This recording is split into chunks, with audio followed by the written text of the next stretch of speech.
यहाँ पे हम क्वेश्चन नंबर 1 कर रहे हैं। एग्जाम्पल 37 है आर.डी. शर्मा का।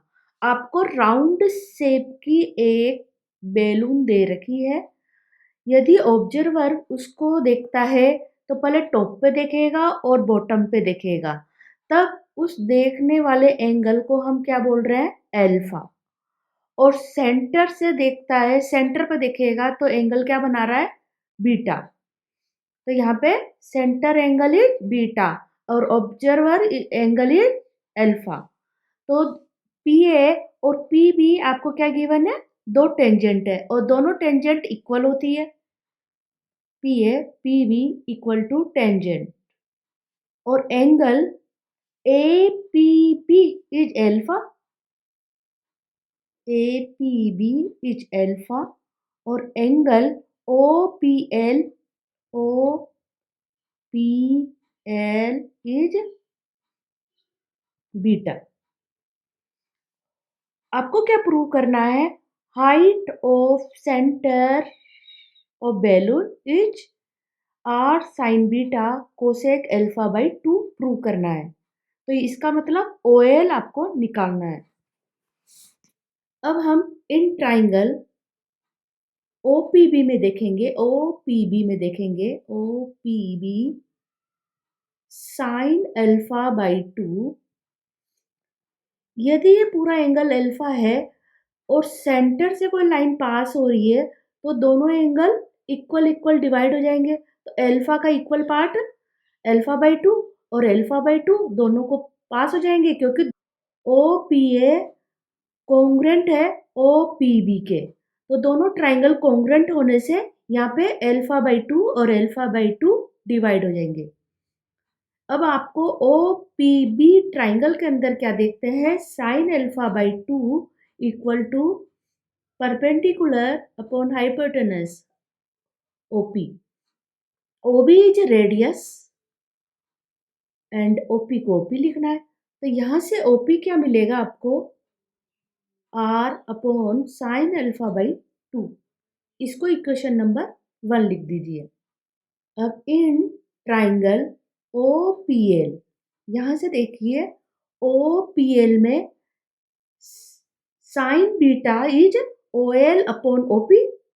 Sign beta is O L upon O P. Then O P is O L upon sine beta. Equation number 2। Equation 1 से ओपी की वैल्यू यहाँ पे प्लॉट कर दीजिए। OP is R sine alpha by 2 equal to O L upon sine beta.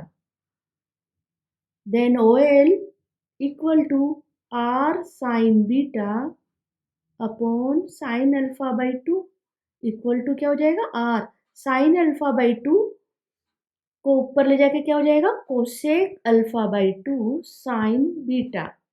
ये आपको OL की height मिल गई, यही आपको प्रूव करना था। यहाँ पे हम कर रहे हैं क्वेश्चन नंबर 2। ये एनसीईआरटी से लिया हुआ है। यहाँ पे क्या गिवन है? स्काई के अंदर एक बैलून फ्लाई कर रहा है और वो हॉरिजेंटल ही मूव करता है। एक बॉय है, उसकी हाइट है 1.2 मीटर। वो स्काई में एक पी पॉइंट पर एक बैलून देखता है और एंगल 60 डिग्री बनाता है। कुछ टाइम बाद क्यू पॉइंट पर वो उस बैलून को देखता है तो वो 30 डिग्री का एंगल बनाता है और पी से क्यू वो हॉरिजेंटल ही मूव करता है। और आपको अर्थ से क्यू पॉइंट की डिस्टेंस दे रखी है 88.2 मीटर और पी से भी अर्थ की डिस्टेंस 88.2 मीटर दे रखी है। अब आपको फाइंड करना है कि पी से क्यू पर जाने पे उसकी डिस्टेंस कितनी हो गई? पी क्यू इज आपको फाइंड करना है। अब आपको सॉल्यूशन में देखता है ओ पी एल, इस वाले ट्राइंगल में जाना है। In O P L 1060 equal to P L upon O L. P L is 88.2, P L ये वाली पी एल 88.2 में से इस बॉय की हाइट को माइनस करना है। 1.2 एंड OL को OL ही लिखना है। tan 60 की value is √3 and 88.2 minus 1.2 is 87 upon OL। यहाँ से OL क्या हो जाएगा 87 अपॉन √3। इसको इक्वेशन 1 बोल दीजिए। अब इस वाले ट्राइंगल में जाना है OMQ में। OMQ के अंदर इन ट्राइंगल OMQ में क्या मिल रहा है आपको tan 30 equal to QM upon OM। QM is जितना PL है, तो PL कितना था अपना 87 और OM को क्या लिख सकते हैं OL plus LM। OL plus LM tan 30 is 1 upon √3 equal to 87। यहाँ से फर्स्ट इक्वेशन से OL की वैल्यू यहाँ पे पुट करने पर क्या लिखेंगे 87 अपॉन √3 प्लस LM। ये इक्वेशन नंबर 2 है।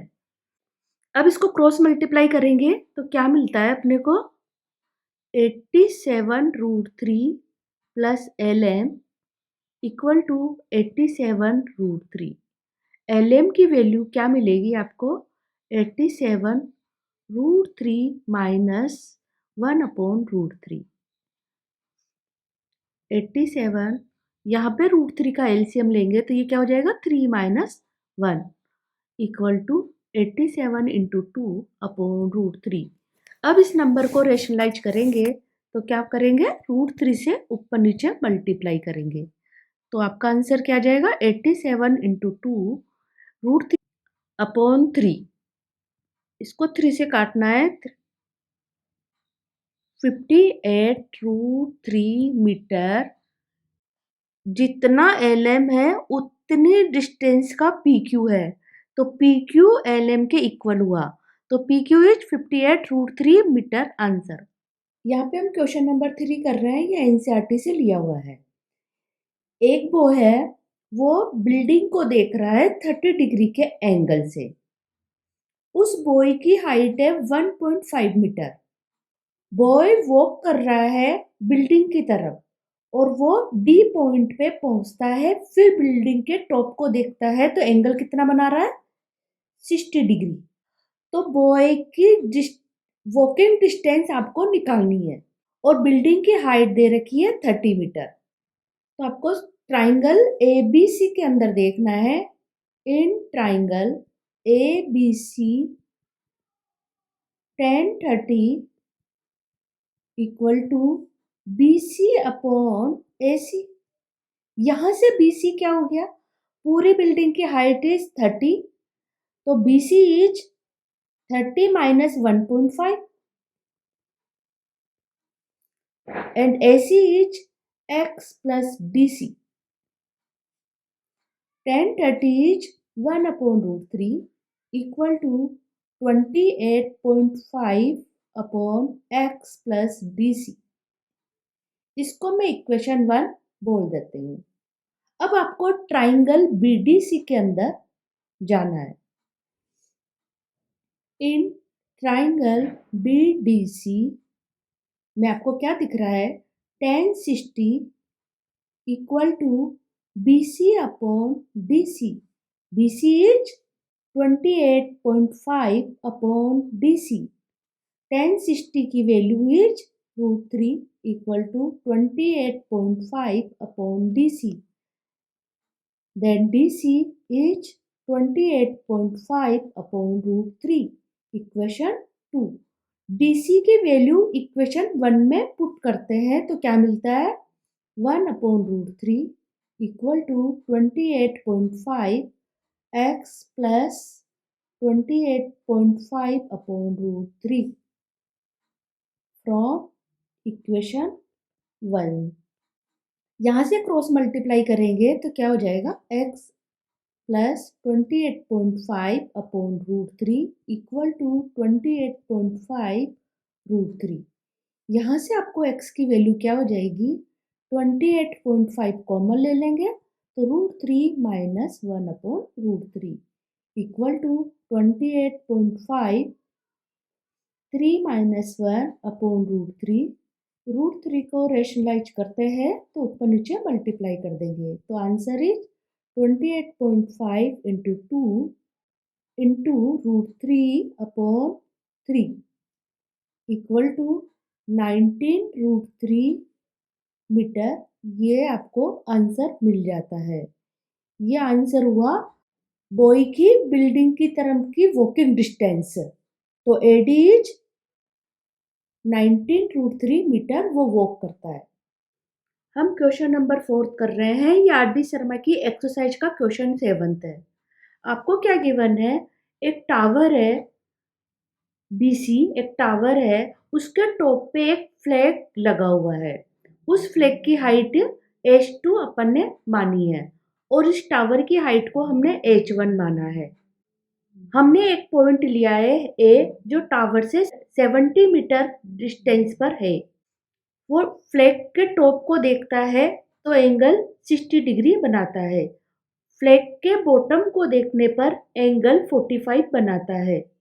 तो आपका ये ट्राइंगल कैसा बना, फ्लैग के बॉटम से यहाँ लेते हैं तो एंगल इज 45। तो आपको निकालना है इन ट्राइंगल ACB के अंदर क्या मिलता है आपको, tan 45 equal to BC upon AB। BC is H1, AB is 70, tan 45 की वैल्यू 1 है तो H1 अपॉन 70। यहाँ से आपको H1 कितना मिल जाएगा, 70। ये आपका आंसर हो गया। अब फ्लैग की हाइट निकालने के लिए ट्राइंगल इन ट्राइंगल ADB के अंदर हमको देखना है तो क्या मिलेगा, tan 60 equal to BD upon AB। BD is H1 plus H2, AB is 70, then tan 60 की वैल्यू आपको क्या मिलती है, √3 equal to H1 is 70 plus H2 upon 70। H1 equal to 70 अपन ने पहले निकाल चुका है। तो यहाँ से क्रॉस मल्टीप्लाई करने पर क्या मिलेगा, 70 √3 equal to 70 plus H2, then H2 equal to 70 √3 minus 1। √3 की वैल्यू हम क्या लेते हैं, 1.732 माइनस 1 इक्वल टू 70 मल्टीप्लाई 0.732। इसको सोल्व करने पर आंसर क्या आ जाएगा, 51.24 मीटर। ये आपकी हाइट ऑफ फ्लैग है, यही आपका आंसर है। हम क्वेश्चन नंबर 5 कर रहे हैं। ये एग्जाम्पल 43 है आर.डी. शर्मा का। आपको एक टावर गिवन है, टावर पे एक मैन खड़ा है और वो एक कार को ऑब्जर्व कर रहा है। तो कार ए पॉइंट पर है इस टाइम, तो ऑब्जर्व करने पर डिप्रेशन एंगल 30 बना रहा है ए एंगल पे। 6 सेकंड बाद वो कार को बी पॉइंट पर देखता है और एंगल 60 डिग्री बनाता है। तो यहाँ से ये 30 डिग्री बनाने पर दोनों लाइन पैरेलल होने से ये 30, तो यहाँ से QAB भी 30 हो जाएगा। सिमिलरली QBP इज 60 डिग्री हो जाएगा। और आपको AB डिस्टेंस पे वो कार मूव करती है, तो AB distance is time into speed. Time आपको 6 सेकंड दे रखा है और स्पीड V दे रखा है V, और यहाँ से BP क्या हो जाएगा, VT।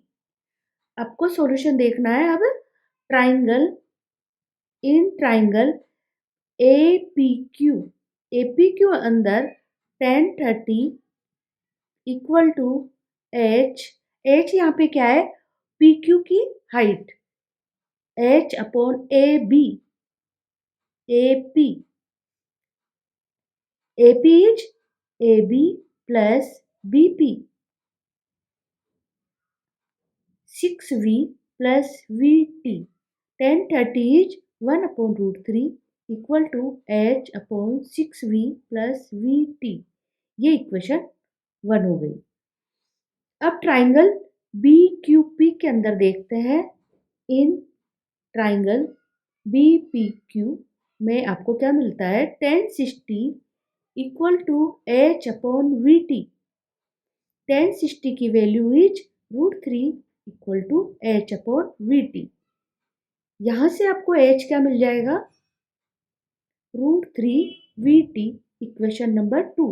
H की वैल्यू यहाँ पे इक्वेशन 1 में पुट करते हैं। फ्रॉम इक्वेशन 1 से क्या दिखता है अपने को, 1/√3 equal to √3VT upon 6V plus VT। 1/√3 equal to √3T, यहाँ से V कॉमन ले लेते हैं, तो 6 प्लस T, V से V कैंसिल हो जाएगा। अब क्रॉस मल्टीप्लाई करने पे क्या मिलेगा, 6 plus T equal to 3T, तो 6 equal to 2T, that T equal to 3 second. 3 second में कार B से P पॉइंट पे पहुंच जाएगी, मतलब टावर के पास पहुंचने का टाइम 3 सेकेंड हुआ।